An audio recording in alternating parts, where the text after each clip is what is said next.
Hello, everybody. How are you today? In this video, I decided to talk to you about how to study English. It's maybe it's a little silly, even a little stupid, but most people don't know how to study. You know, I've been teaching for the past 20 years now, and most one of the most amazing things I come across on my everyday activities is that the students don't often know how to study, right? I made a video a couple weeks ago about conversation classes and about how conversation classes are different from speaking English. Speak English is one thing, conversation classes are one thing, and study English is a complete different thing. Um, Often I get students that come to me and say, I'd like to have conversation classes. And that's okay. It has its merit to have a full conversation class, and an hour conversation class. That's good and that's important. But the most important thing for students who are on an intermediate level, moving to the advanced level, is to study English. So the purpose of this video is to teach you or to try to show you the difference between conversation classes and study English. There are two different things. The fact that you have a conversation class does not mean you are studying English. About 20% or 30% of what a student learns comes from a class, really comes from the classroom activity. The other 70%, depending on the student, 70, 80%, depends on the student himself to practice at home, to do the exercises, to think outside the box. I know this is a bit of a cliche, but it is true. So the idea in this video is to show you that tremendous difference. So first of all, if you are a fluent speaker or a super advanced speaker and you want conversation classes, that's okay. That's going to work because it will help you keep practicing. Now, if you are not so fluent or not advanced yet, you are somewhere there in the intermediate level, you have to study English, and that's a whole different thing. So today, I'm going to try to talk to you about that, okay? So let me open here the whiteboard so you guys can see what I'm talking about, right? There you go. You have the whiteboard right there. So what do I mean by study English? Study English, it's when you learn a structure, you learn with your teacher, with your books, with your school, you learn a structure, and then you apply that same structure and the same logic to examples that you have to create. Don't expect your teacher to give you the examples. Don't expect the teacher to tell you what to do, right? You have to think, okay, I've learned a specific structure. How can I build more examples? How can I create more examples on top of that very structure, right? So this morning I was talking to a student about the present, the past, of action verbs. So this is what I'll try to reproduce here with you in terms of study, right? We were talking about action verbs this morning. And you guys know, right? Action verbs are 99% of the verbs in English, except for the verb to be, auxiliary verbs, and modal verbs. The rest is pretty much represents action, right? So I was talking to a student this morning about how to use action verbs correctly, right? So we know that, for example, let's use the verb watch. Work, play, go, and let's think of another one. How about the verb write? Let's use these verbs for the purpose of this class, okay? The teacher will give you an example, and the teacher will say, okay, create an example using the verb watch. So you go ahead and you say, I watch TV every day. That's a great example. That is a wonderful example. But then what happens with students is that they are limited to that example. So I sometimes I get a question from students who will say, okay, but if I want to use a different pronoun, what do I do? We do the same thing. So if you're going to use, for example, you, it would be you watch TV every day, right? You watch TV every day. Then your teacher will probably teach you that when you have third person in the present, he, she, or it, we have to add s in front of the verb, or es in the case of watch. So she watches TV every day. Okay? So right here, guys, this is what I want you to understand, the difference between speak English and study English, conversation class and studying what you have to do.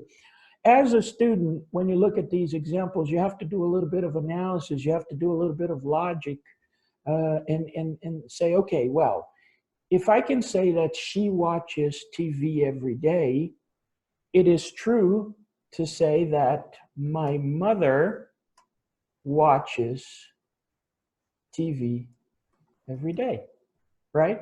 It's fair to think because logically it's the same thing. Who is my mother? My mother represents the pronoun she. So when you look at this example, it's right there. Look, she watches TV every day. My mother watches TV every day. Why am I using watches here for my mother? Because my mother is she. The pronoun that represents my mother is the pronoun she. And the same thing if I wanted to use a name. Let's say that, I don't know, Paula watches TV every night. Paula watches TV every night. So you see what I did here? I changed a few components, but the structure of the sentence is still the same. And that's what I want you to understand. English is a very logical language in terms of grammar, in terms of structure. So that's what students fail to understand. They fail to apply the same concept, grammar concept and structure, and they fail to extrapolate in different examples. As I said in the beginning of the video, I've been teaching for 20 years, and the most successful students I've had, all of the students that I've had who were very successful, they did that. They created examples using the same logic and the same structure. Another thing about English that maybe you don't know is that 50 minutes a week or 120 minutes a week isn't enough. So if you have 2 classes or if you have 1 class a week, it isn't enough for you to learn, right? You have to do, 20 minutes every day, 30 minutes every day. The other day, a student asked me what I think about these miracle methods that schools and even these Instagram teachers offer. Oh, I've cracked the method to fluency. The method that schools are trying to ban from the country. All of this is, excuse my French, but all of this is bullshit. Because in these methods that they sell, basically what they're saying is that you have to study every day for 20 minutes. So they will tell you, look, this method works, it's a miracle method, but you have to study every day 20 minutes. If you study anything 20 minutes every day, you will learn. Play the piano, play the guitar, whatever it is, you are going to learn. So that's what students need to understand. They need to understand that, especially intermediate, basic, intermediate, and students, they have to understand you have to study every day. Words, vocabulary, grammar structures, it is a process that you need to do. So as going back here a little bit, what you have to do is you have to create as many examples as possible using that structure. So you see, I created 3 examples here, and I can create many more. I can change. I can say, Peter and I watch Netflix shows every Monday. Look at this structure, guys. What I want you to realize here in this structure, let me show, I can show you this. Look at this. The elements are going to be the same. Look at this. Peter and I. Peter and I is the equivalent to the pronoun we. So I could say, look at this. We watch Netflix, etc. So Peter and I is the equivalent of we. So here we have the pronoun. Then here, watch, we have the verb. The verb. Netflix shows, it's, you know, what am I watching? TV, Netflix, movie, a television program. And here the frequency or consistency. So that is studying English. You learn one sentence, and with that sentence, you change basic elements, and you're going to create many more examples. For example, let's think about the verb work. Look, my mother works at the bank. My mother works at the bank. This is the example that the teacher gave you. For example, the teacher gave you that example. My mother works at the bank. I'm using works because it's my mother. My mother is she. She works. So what I do as a good student, I'm going to use the logic. So if I can say that my mother works at the bank, I can also say that my sister works at the factory. You see, I'm using the very same elements, the same idea.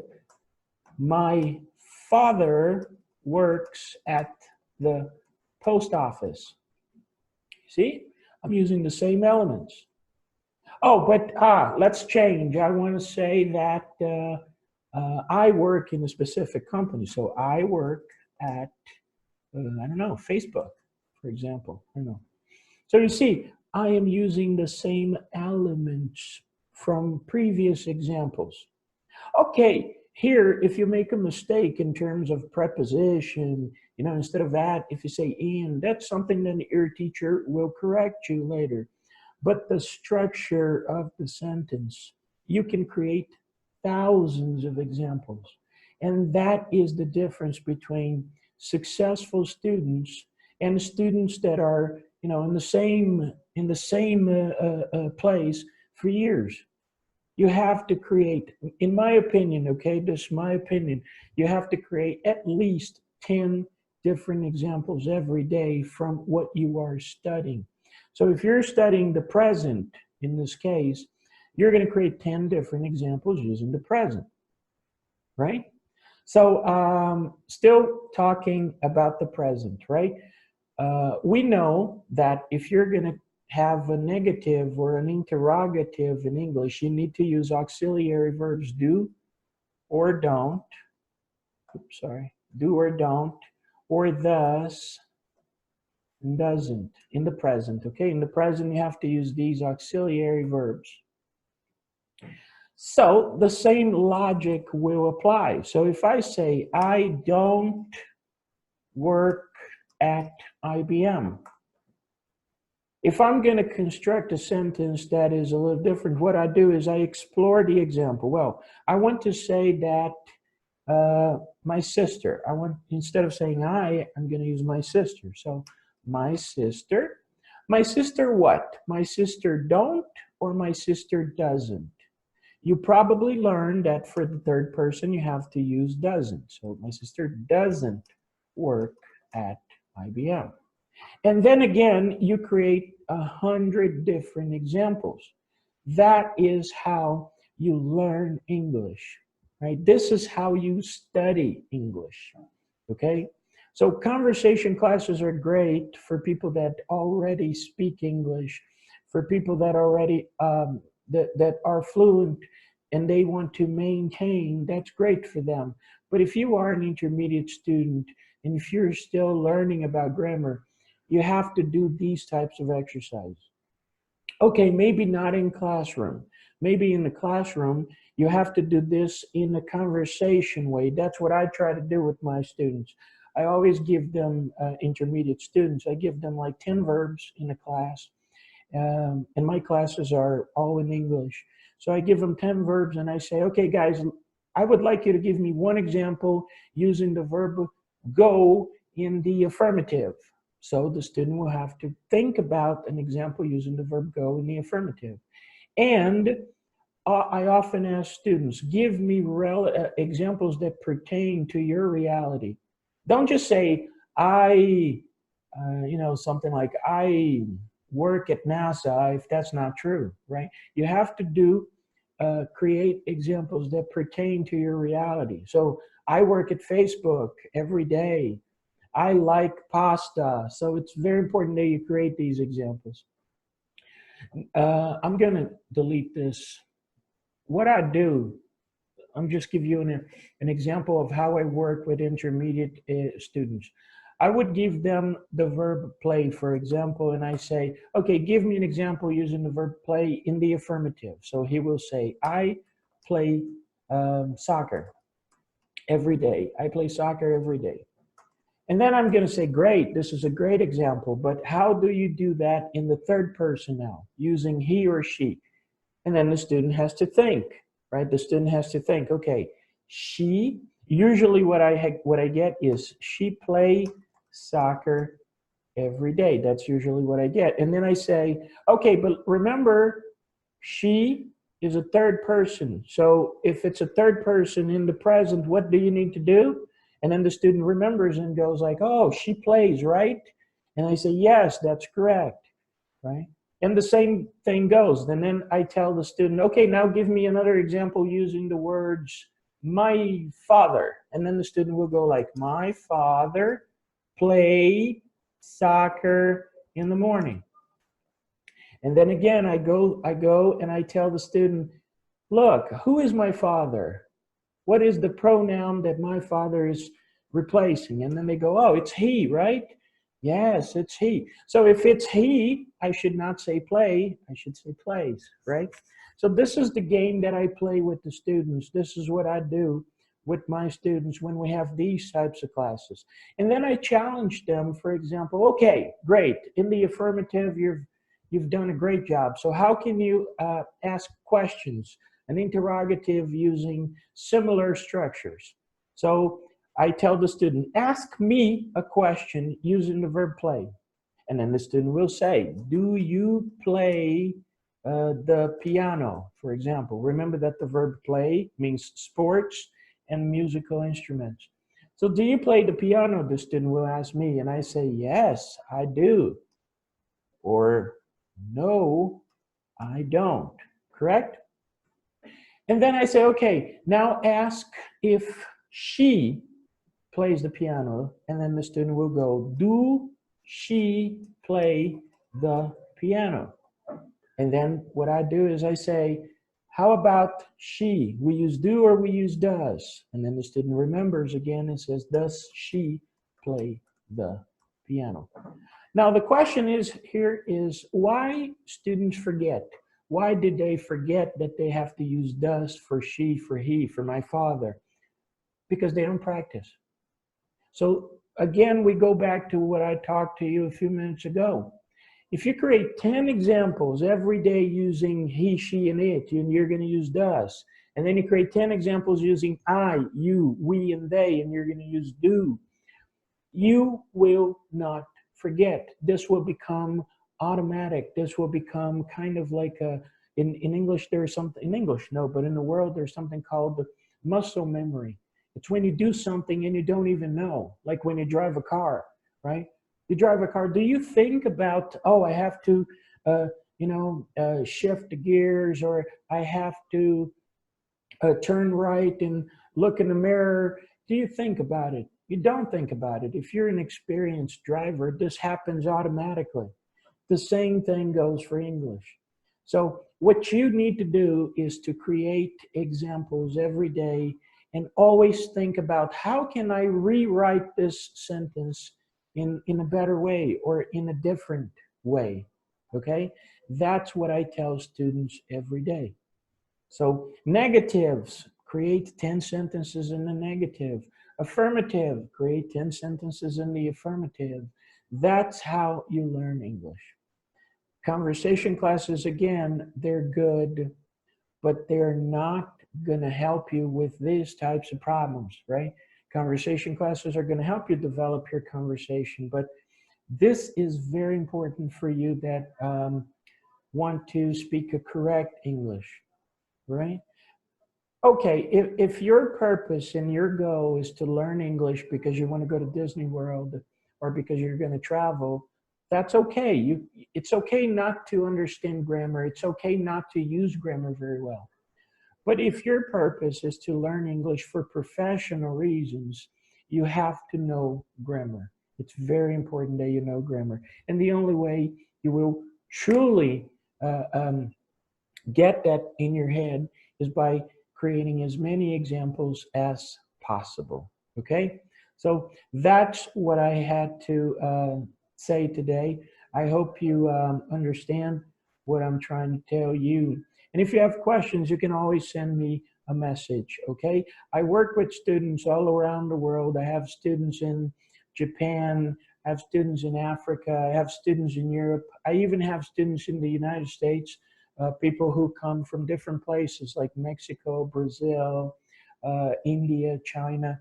So practice, right? And if you need help, you can always talk to me, and I'm available. I hope you get this, and thank you. Bye bye.